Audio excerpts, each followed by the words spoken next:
What's up? Welcome to another episode of Calling Caffeinated. I'm so thrilled that you have joined me today. I'm sorry that this plant is looking very dead and there's probably, oh yeah, and that one I just propped up. It's kind of an allegory for my life right now. I just had a baby, so my sweet Michael Ambrose is here. He is healthy. We're so thankful that he's doing well. I will insert some video footage of his sweet little sleeping delicious self. I love him so much. Today is the first of a two-part series that I'm gonna do. I usually do long-form interviews, but I have gotten some really good feedback on the mini-sodes that I've been doing recently. And if you, like me, are very busy and you want just something quick for your day to kind of a little pick-me-up, this is a great episode for you. And I probably will continue to do more short kind of vlog style episodes as well as longer interviews in the future. So I'm excited to have two directions that we're taking this channel. I have realized lately that I have a lot of thoughts about asking God for a sign. I don't think that that is the best way to pray. And so in this episode, I am going to share why I think that asking God for a sign when you're discerning is not the best way to pray. And then I'm going to give you what I think are some better ways to pray. And the next episode, I'm also going to share two really, really effective prayers to certain saints that I have found to be just no fail, blew my socks off. That's not what people say, is it? Blew me away. In the next episode, I'm going to share some stories about what they have done in my life and how to pray with the saints. Today, let's talk about signs. Why do I think that you should not ask God for a sign? God has used signs many times in the Bible. That's the first thing that we think of. I had a lot of people ask me when I was on the reality TV series, The Sisterhood Becoming Nuns, had a lot of people reaching out to me asking me if God ever sent me a sign. And the answer is no. A sign is problematic because it can be interpreted so many different ways. If God does send you a sign, how are you going to know what that sign actually means? It's too non-specific. And that's not because God isn't being clear. That's because we don't necessarily know what we're even asking for. A sign is just like, what does that even mean? Here's an example. My husband shared a story with me of someone that he had talked to who asked God for a sign whether or not she should marry this guy. She didn't know if it was going to be a good fit. She didn't know if it was the right thing. So she asked God, she prayed, and she looked at the sky and said, God, please send me a 4-leaf clover if I'm meant to marry this guy. And then she looked down at her feet, and at her feet was a 5-leaf clover, which is like a 1 in 10 billion chance or something like that. It's ridiculously rare to find a 5-leaf clover. So she took that as a sign from God that she should marry this guy. And she did. But what's funny is that as my husband was telling me this story, my immediate thought when he said that she found a 5-leaf clover was that she shouldn't marry this guy because it wasn't a 4-leaf clover. She asked for a 4-leaf clover and she didn't get it. So if it's a 5-leaf clover, what I thought of in my mind was, well, that's God's sign that he wants to give her something even better than this guy. He wants her to not marry him because he's going to give her something better down the road, or his love he's going to provide for her. How do you know what that even means? Okay, the second reason I think that you should not ask God for a sign is because God may want you to choose. A lot of people, like I mentioned before, have asked me how I knew what my vocation was after sharing my story on reality television. And the reality is that God never sent me a sign. God never told me what to do. He never even just, he's spoken to me as a voice in my head before. That's a legitimate way that God can speak to us. And he never told me what he wanted me to do. And sometimes I think that's because God trusts us to choose more than we want to trust ourselves. We think that we have to wait for a sign or wait for this undeniable, clear go signal. But the truth is that there could be many good things for us to do. God loves us as his children and he wants us to choose. I would never say to my child, you have to be a lawyer or else you're out of the will. Like, that's not how I think about my relationship with my children at all. So I want them to choose something that I know is going to make them happy. And furthermore, I want them to choose it so that the responsibility is not on me. So if something goes wrong and they're like, well, you told me I had to be a lawyer, so now, you bail me out of this situation, or flopping out a loss. Flopping out? People don't say that. Well, that's on me then, because their life isn't really their own, right? They don't get to take ownership. And free will and free choice is the exact thing that God has given us that separates us from the animals. So it's not that we're not consulting God in our decisions. We absolutely are. We're surrendering him, leaving the decision up to him, if he wants to intervene. But many times, if we pray for a sign, God actually doesn't want to give us one because he wants us to choose. He wants us to decide for ourselves. And for me, in my life, I had to go through a lot of different jobs and a few years before I was really mature enough to understand what my vocation should be. I had this big dream to be a Broadway actress, and as I matured and as I actually lived that dream and did what I wanted to do and went on tour for 2 years around the country, I figured out that, you know what, this is not what I actually want to do. But it was a long process of several years of me actually living it before I finally understood that this is not what I want the rest of my life to be, and I don't want my whole career to be this. And I had to learn that by doing it. If God had told me, if he had sent me a sign, honestly, I would have been quite mad because I would have felt like, all right, now God's closing the door on something I want. The third reason I think that you should not pray for a sign from God is because it is quite limiting. It can seem like, okay, I'm choosing this very specific thing to ask God for, that's got to be good, right? But the truth is that God could communicate with you in so many different ways.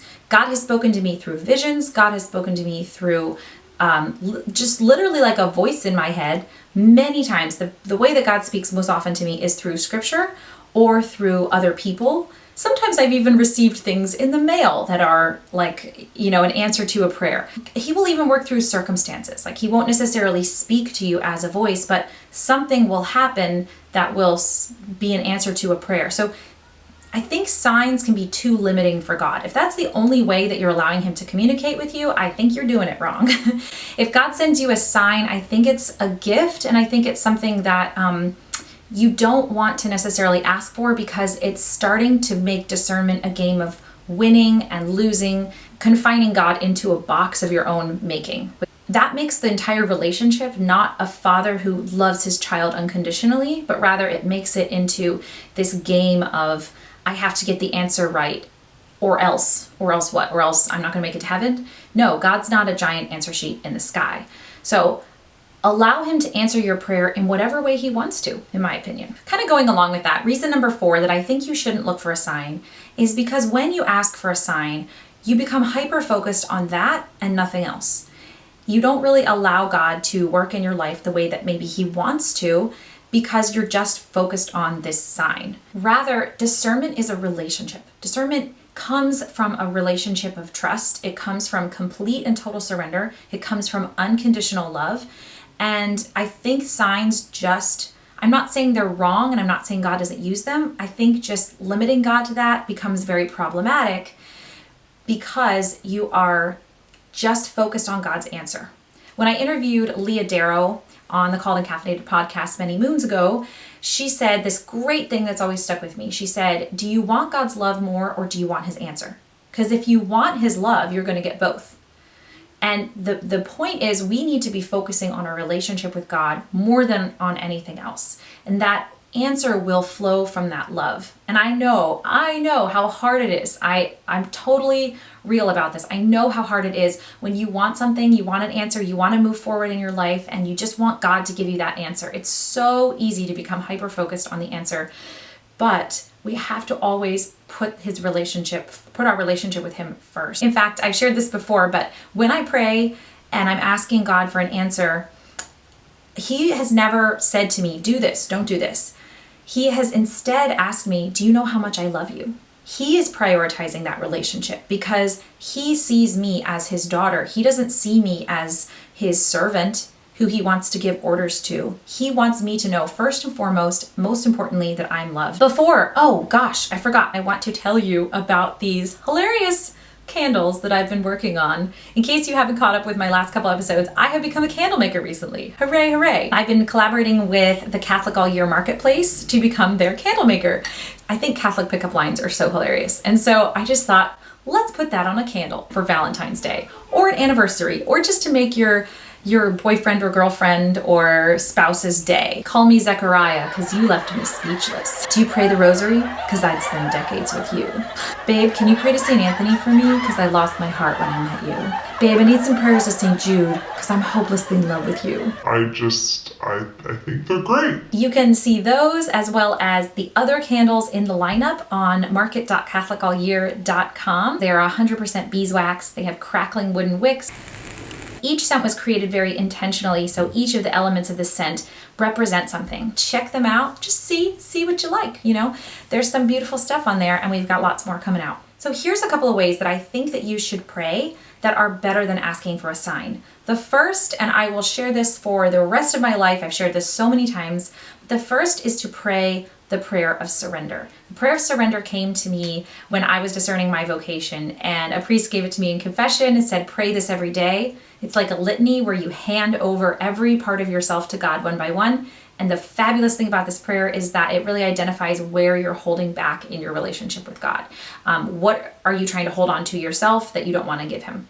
And that is always the thing that he most wants. That's the thing that you most need to hand over, is the thing that you least want to hand over. And praying that prayer has truly 100% changed my life. You can get that prayer by going to my website, which is stacysummerow.com. I will leave a link in the show notes, of course. And when you click subscribe, you enter your email, you'll get an email right away with that with a discernment packet called How to Make the Right Choice. And inside of that discernment packet is this prayer of surrender. So I encourage you to pray that every day. Another couple of tips from St. Ignatius of Loyola can really help us to make a decision or choose for ourselves while also allowing God into the process. So of course, if we're praying our prayer of surrender, we're saying to God, intervene in whatever way you want. Speak to me however you want. I'm not limiting you to this sign. I'm not limiting you to anything. But at the same time, God knows that we have to move forward in our life, that we have timelines that we have to meet, deadlines we have to meet.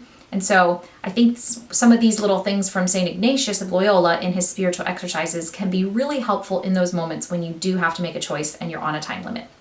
The first is called the deathbed test. This is very dramatic. So imagine that you're on your deathbed and you're looking back at your life. What would you have wanted to do or wanted to not do? Thinking about the last moments of our life can have this really great effect where we look at the whole of our life, the whole of our existence. We're not just stuck in right here and now. It elevates us up to really seeing what our values should be, what our decisions should be for our entire life, instead of worrying about the short-term losses or consequences we might be afraid of. It has a way of drawing out the self that we want to be, the best version of ourselves, to quote Matthew Kelly. What would the best version of yourself have chosen in that moment? The second thing from St. Ignatius of Loyola is to write yourself a letter as if you're someone else. And then as a bonus, if you want, you could actually send yourself the letter. Give yourself the advice that you would give someone else. This can be really helpful because sometimes we can become so involved and wrapped up in our own circumstances that we stop seeing what is going to be the best thing for us. And so if you reach out to a trusting, caring friend and they tell you a good piece of advice, imagine that you're doing that for yourself. The next thing, this is actually from Father Gregory Pine, who was just an absolute delight to interview on my podcast twice. I will link up here to my interview with him. He gave this great piece of advice where he said, commit to one decision in your mind for a certain amount of time. So let's say you're dating somebody and you don't know if you should break up with them. Say to yourself, you know what, I'm gonna give myself 2 months. I'm not going to think about breaking up with this person again. I'm gonna move forward with this relationship as fully and totally as I can, as if I'm gonna marry this person for 2 months. I'm gonna commit to it fully and I'm not even gonna think about ending it. And then at the end of 2 months, I will decide. And the nice thing about that is it keeps you from going back and forth in your mind. One of the biggest, hardest things in discernment is like the mess in the mind, right? We're going back and forth, we're going in circles.